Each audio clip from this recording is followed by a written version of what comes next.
As we get started with this lesson, look at our bell ringer question. It says to identify the leading coefficient, which is the coefficient of the variable with the highest exponent of the following expression. So you know what that is. You know how to do that. Pause the video and see if you can identify what they are. All right, so let's look at part A. Leading coefficient. So first I need to identify what's the highest exponent. Well, I have 3 and 2, so it's not that one. The coefficient's the number in front, so my coefficient for A is -5. Well, look at B. I have an exponent of 2 and a constant, which would be an exponent of 0. So this is the term I need. What number's in front, though? Well, there's no number in front, so therefore it's a 1. So +1 is the coefficient for B. And then to try to make this tricky for part C, they put the highest exponent at the back. And so my leading coefficient is +2. +2. So that's how we identify the leading coefficient, the coefficient of the term that has the highest exponent. Today we're doing chapter or section 3.7, which is graphs of polynomial functions. Now we looked at some graphs of polynomial functions at the very beginning of chapter 3, and I said we're going to go deeper in some of those things later on. Well, now it's later on. All right. So I know this is not the same as the paper. So the first things we're going to look at on our slides do not match your paper. It's okay. We're looking at end behavior. Okay. End behavior says what's happening as we go to the ends. All right. So this is what we're going to do. We're going to say, okay, as x, well, let's see here. What's a better way to say it? All right. So for end behaviors, we're going to see what is it doing as we go really far to the left, and what is it doing when we go really far to the right, right? So for this graph, we're really just looking at the ends, okay? So as I go really far left, it's going up. As I go really far to the right, so I'll say right, it's also going up. Okay? Now, the problem with just leaving it like that is that's English. We want to write this in math. Okay? So this is how we're going to do this. Really far to the left is written as x approaches -infinity. Okay? So left means x is going to -infinity. Up, well, that's y approaches +infinity. Okay? You can put a little plus sign there in front if you want to, or just leave it like that. Right is x approaches +infinity. And again, up is y approaches +infinity. So my answer to this one is that. Okay? That looks weird and unusual, but it's just the same as, I thought that was all phone pop back at the same time. Apparently not. All right. It's just the same as left, right, up, and down. That's what end behavior is. Let's look at the next one. Number 2. Now, I'll say, all right, what is it doing as it goes really far to the left? Well, as I go really far to the left, look down there, it's going down. Well, how can I write that using math symbols? Well, left is x, arrow, means approaches, -infinity. Down is y approaches -infinity. Okay. Well, what's about going the other way? What if I'm going really far to the right?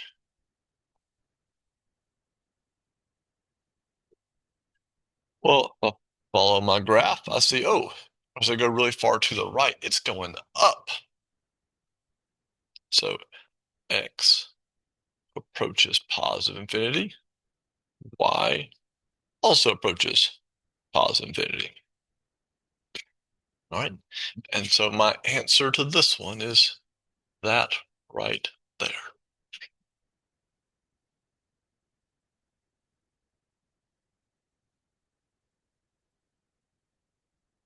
All right, go ahead and pause the video and see if you can do number 3.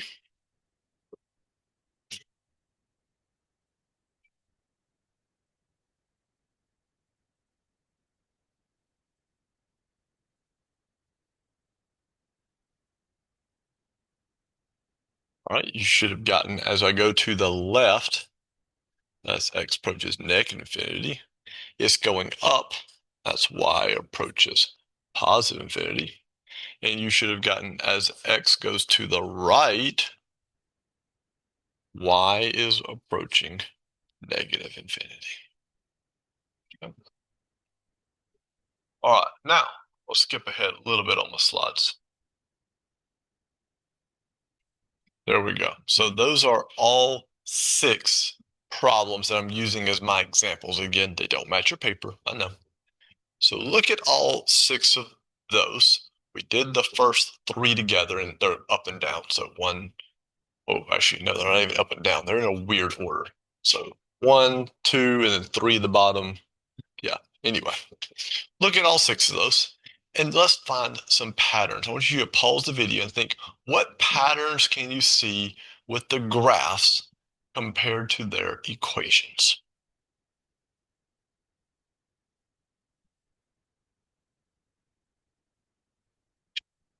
All right, so one pattern, hopefully we see, most important pattern for today.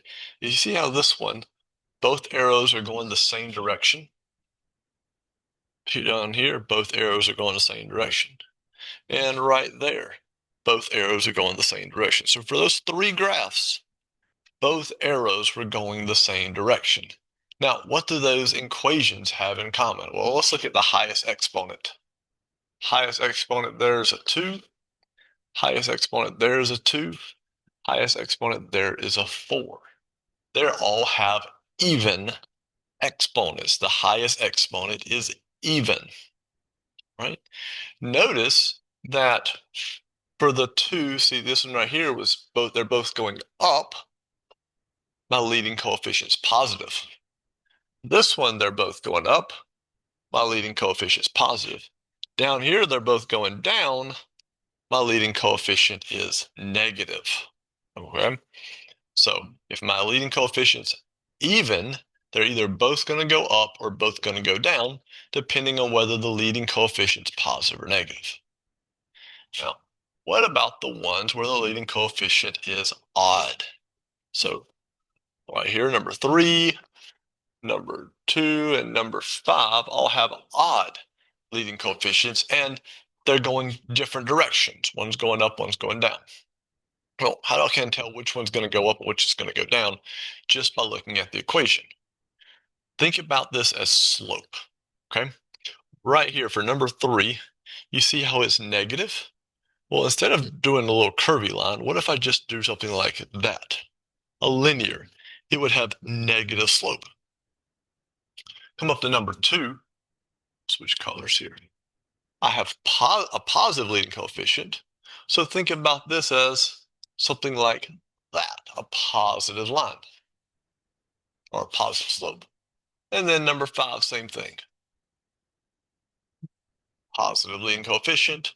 So it's going to go down to the left, up to the right, just like a positive linear function would. So as it turns out, there's only 4 possibilities when I'm talking about in behavior. There's only 4 types of graphs. And on our next slide, we see our 4 types of graphs. Okay, we have this little chart. Now, I don't usually like to use the words as much. I just like to say, okay, this one is positive. This one's negative. This one's even. This one's odd. That's about as simple as I make it. All right. And then you can write yours like they do. I tend to write out for even. I always write out a parabola. Even positive, even negative. Okay. All even degrees are going to look like that. Now, they may have some squiggles in the middle, but we don't care about the middle. We just care about the ends. Okay. The arrows. And then for odd, I always use linear. Odd positive is going to look something like that. Odd negative is going to look something like that in the ends. Now, in the middles, yes, we can have all kinds of crazy squiggles, just like we did on our first 6 problems. But as far as the end is concerned, it's got to all come down to one of those 4 cases. All right. So with that chart right there, I would copy that down to your notes or some way of using it. We're going to answer the first 6 problems on your paper, at least the first couple. You can finish the rest. Now, if you like lots of detail, then my next chart is for you. If you do not want lots of extra confusing details, you can probably close your eyes. Um, so this is a chart that has lots of examples, lots of symbols. It has everything in there. I don't like it because it's a lot. It's confusing. But everything you could possibly need is on that chart. So if you want it, well, pause it. There it is. But if not, we're going to stick with this one. All right, so let's look at the first couple of problems on your paper. So if I pull up your paper, that should be number 1 on your paper. I'm going to go ahead and hide that. We're going to put up, we'll go just the first 2. All right. First thing we're going to ask is it even or is it odd? Well, highest exponent is odd. And then I'm going to say, is it positive or is it negative? Well, my leading coefficient is positive. Okay. Now, remember, I think of all of these as either a quadratic or a linear. Odd is linear. So if I have a positive linear, I'm thinking about this as that. Okay. Odd, positive, looks like that. So let's write our end behavior. As I go to the left, that's x approaches negative infinity. What is y doing? Well, y is going down. So negative infinity. Well, what about as I go to the right? That's x approaches positive infinity. What is y doing then? Well, here y is going up. So y approaches positive infinity. As you're doing these, my answer right there, the only thing that can possibly change is that. So really, we're doing a fill in the blank here of my answer I just wrote. Every single question is going to have exactly the same answer, just with the exception of what I circled in yellow. Okay, that's the only thing that's going to change. So I'm going to go ahead and just copy and paste that down here to number 2. X approaches negative infinity, which means go to the left. Y approaches, not sure. And then I'll do a different color. X approaches positive infinity. That means I'm going to the right. Y approaches, not sure yet. Okay. So let's look at number 2. Is it even or is it odd? Look at my exponent's highest exponent right there is 4. That is an even exponent, which means we're thinking about a parabola. Think about a parabola. Is my exponent, or sorry, is my leading coefficient positive or negative? Well, my leading coefficient is negative. So a negative parabola is one that goes down. Okay. Now, again, if you were to graph number 2, it doesn't look like that. It probably has lots of squiggles, but at the ends, all right, it's going down, just like my parabola was. So let's answer our question. As I go to the left, what's y doing? Well, y is going down, negative infinity. As I go to the right, what is y doing? Well, y is also going down. It's going down both directions. So I'll put a negative infinity here as well. That is my answer. So I know those look weird, but it's just as simple as going to the left, are you going up or down? Going to the right, are you going up or down? That's it. There's only 4 possible answers. All right, so see if you can finish the next 4 problems on your paper, and then we'll pick up at number 7.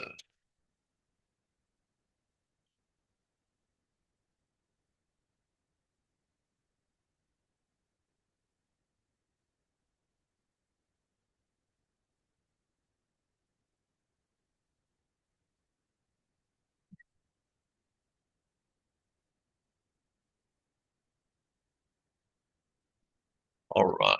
So next thing we're going to talk about is relative extrema, which sounds complicated, but it's not. In fact, we've already talked about this. If you remember, we talked about peaks and I think you call them dips or valleys. I don't remember the word we used when we were talking about them. Okay. So that's exactly what we're doing. But the only difference is we're going to use a little bit more math vocab. Peaks are relative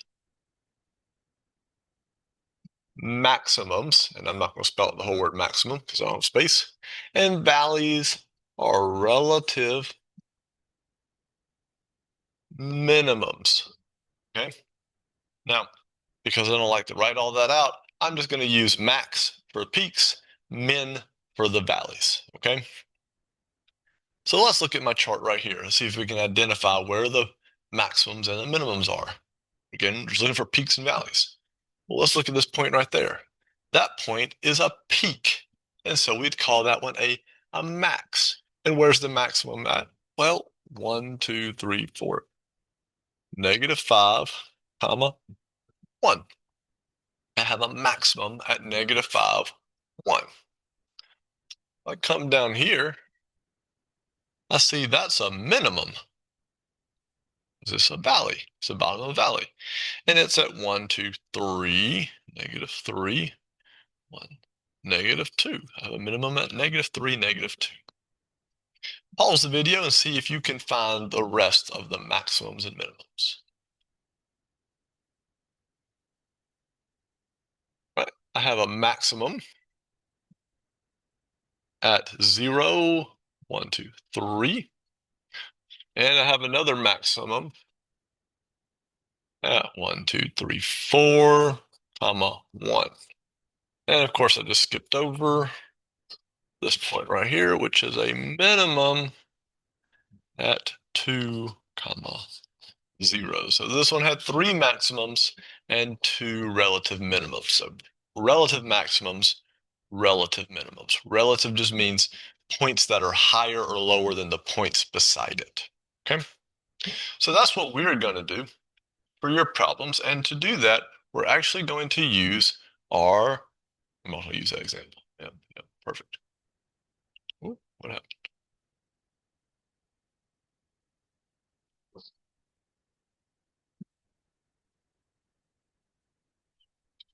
Stop, share. Ooh, 1 second. This.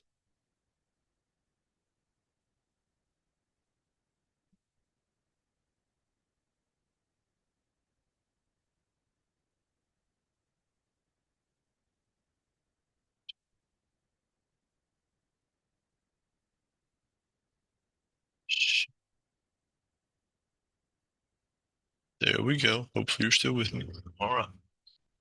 Technical difficulties. All right. So for this, you're going to need the little yellow graphing calculator for the TI-84. Now, if you, for some reason, don't have one, one's not working, if you remember, we used these on your tablets. It was like ti84.com or something like that. That's probably not the right address, but something close to that was the correct. Okay. So, but you need this calculator out. This is what you'll be using on your test for this chapter.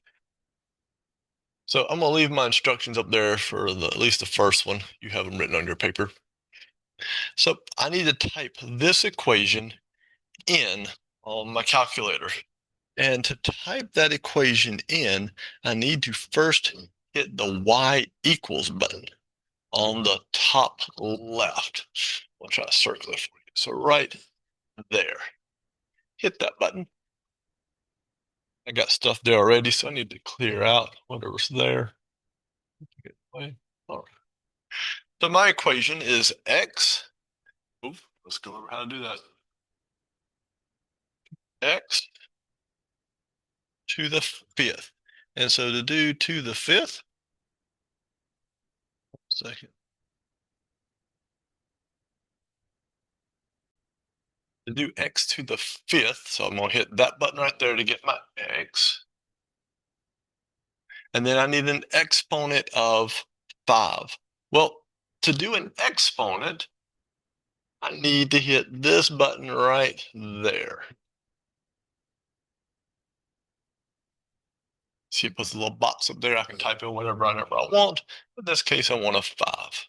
Now, notice that my little blinking cursor is still up there. So to get my blinking cursor down, I need to hit the right arrow before I do anything else. Okay? Next, we hit minus 4x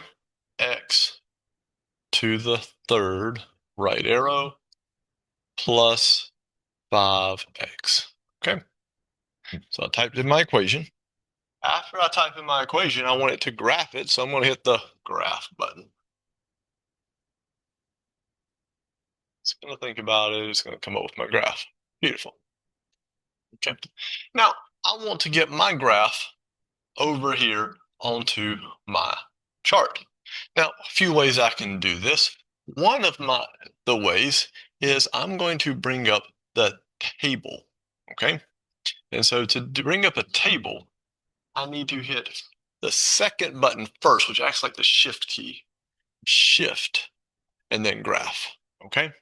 And this brings up a table of values. Now, I know some of those values are way too big to fit on my graph, but I'm at least going to plot the ones that I can fit. So I see at -2, -10, oh, that's a little off. -1, -2 is right there. 0, 0, 1, 2, and then 2, 10. Now, I'm not going to draw a line straight through them and connect them. We're going to put more dots, but there's at least good 3 dots that I can start off with. Okay, so we got those. Now, let's actually get to figuring out or answering the questions in the instructions. Oh, hold on a second.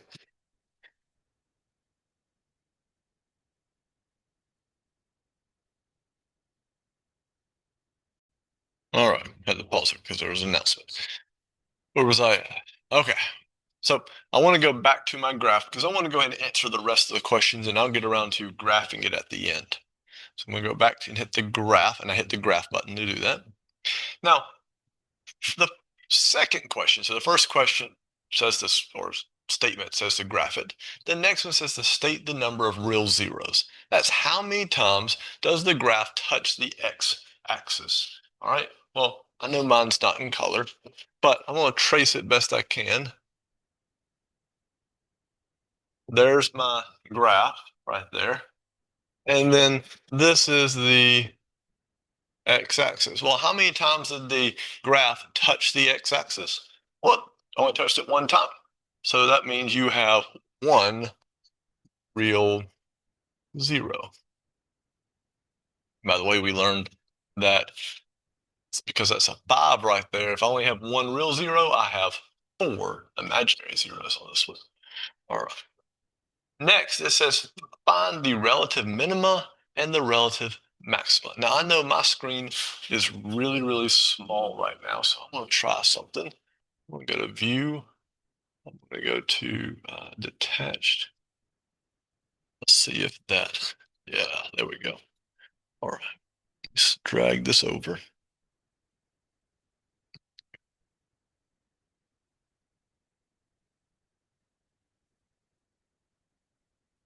So that is my actual graph. So I'm going to get points so you can kind of see what I'm doing on a bigger graph. Now you'll see on my graph, I know it's kind of pixely, but I see right there is a max. Right here is a max. Right here is a minimum. And right there is a minimum. So I have two maximums, two minimums. We want to find the coordinate point where they are, right? So this is what I'm going to do. So first is I'm going to zoom in a little closer. To zoom in a little closer, I'm going to hit the zoom button, okay? I'm going to go to zoom in. That's number 2. And I hit enter and absolutely nothing happens. The reason why is my calculator is waiting for me to find out, was waiting to find out where I want to zoom in at. So I'm going to take this little cursor, I'm going to move it right about there. All right. And then I'm going to hit enter. If I hit enter, it zooms in and then regraphs it. Now, if I hit enter again, it's going to zoom in again. Now, I may or may not want that. Let's see. I don't want to zoom in too much. Let's see here. We're good. We're good. Turn around. Turn around. Perfect. There we go. I was probably zoomed in more than I needed to, but it'll work well for. So there we go. I see my maximum up top, a minimum down low. All right. So I want to find those 2 points. To find those 2 points, we're going to hit the second button and then this button, which means we're really doing second calc. So we're hitting the second button and then the trace button, which is really going to be calc.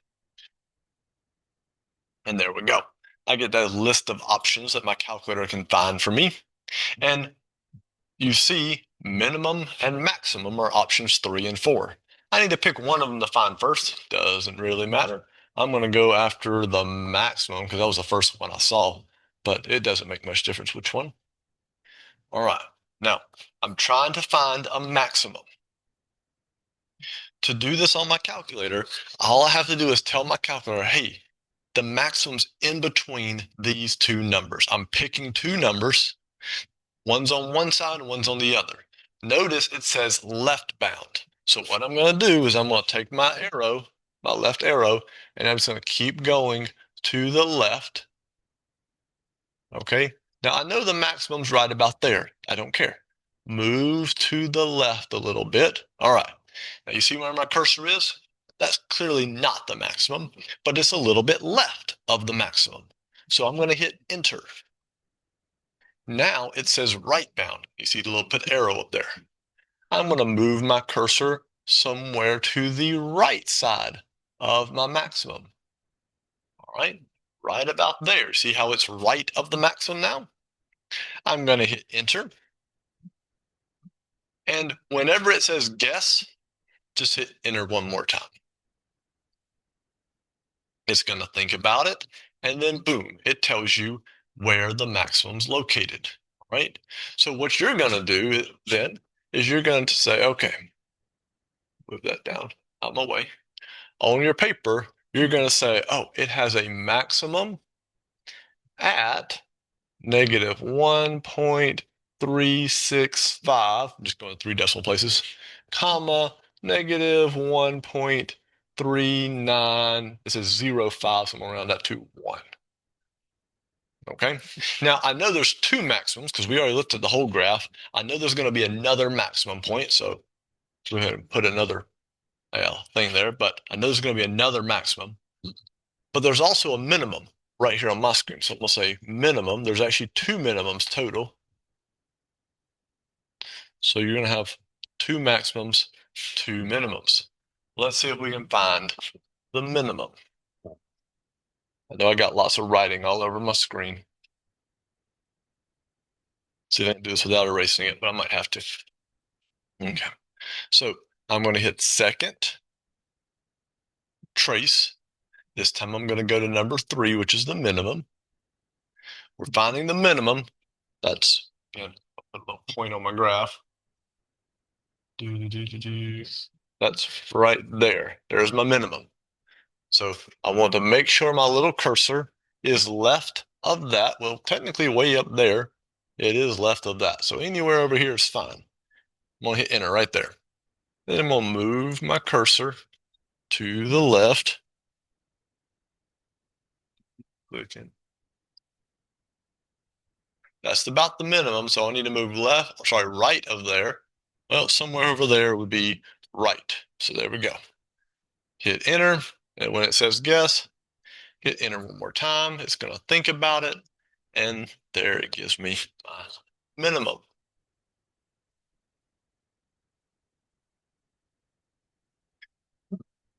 Move this out of my way.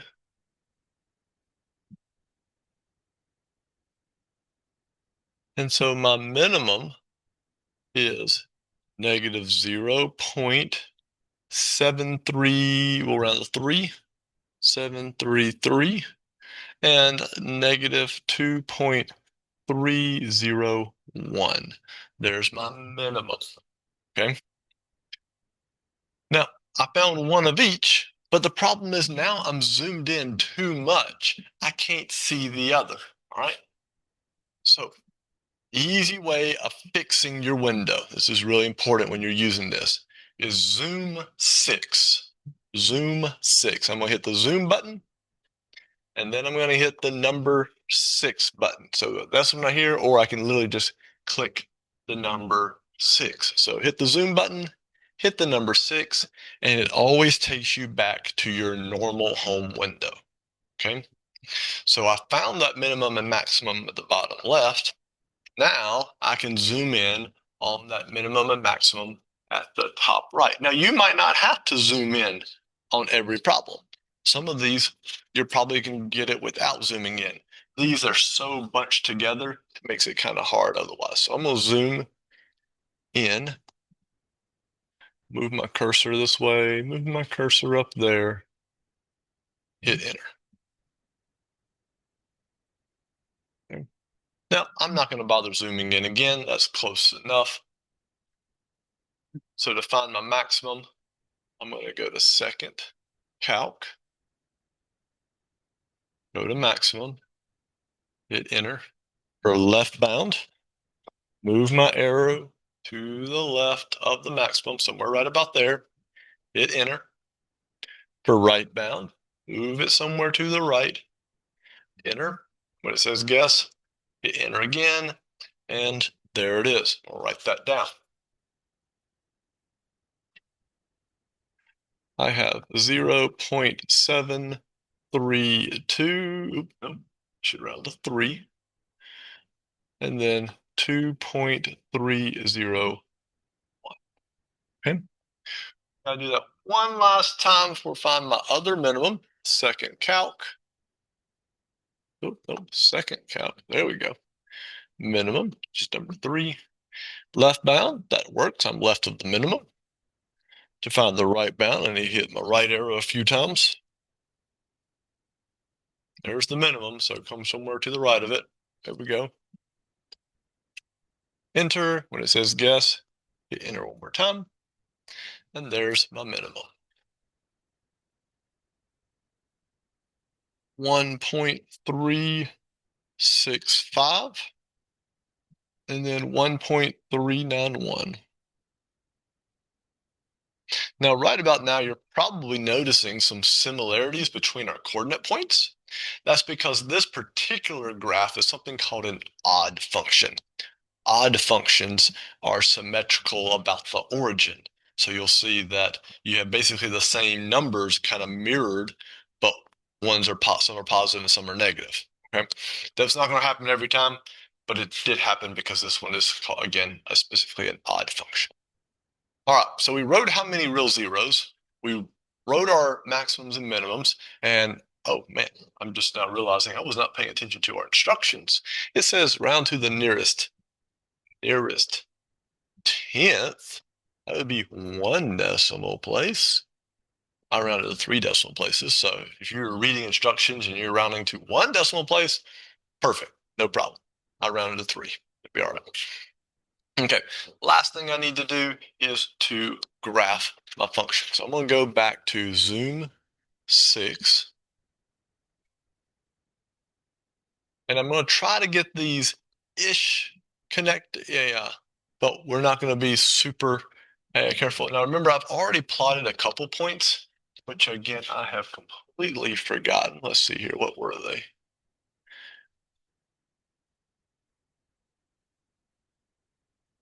We had -1, -2, 0, 0, 1, 2. Okay. Couple ways you can do this. One is just to hit the trace button, and you can just kind of go back and forth at different points. And so I see where it's going. And I see, oh, see, here we go. It's kind of, so I know that from this point to the red one I've already done, it kind of dips below there, and it comes back up, and it's going to do something like that. And then it's going to do the same thing the other way.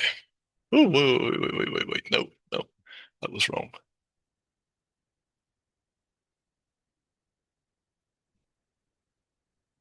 Something like that, I think.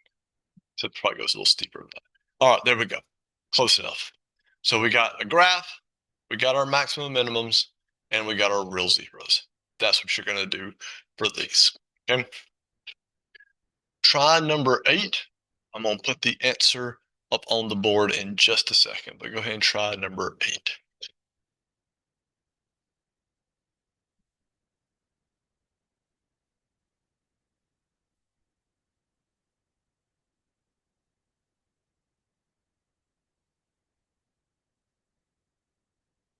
All right, so your answer to number 8 should look like that. So there's our graph. You only had one minimum, you only had one maximum. There's the minimum, there's the maximum, and it only had one real zero. Okay. All right, so go ahead and see if you can finish the rest of the problems on your paper. Remember, you are turning your paper into the SUP. Are turning to get a grade based on whether you turn it in and whether you complete it or not. So make sure you're turning your paper in.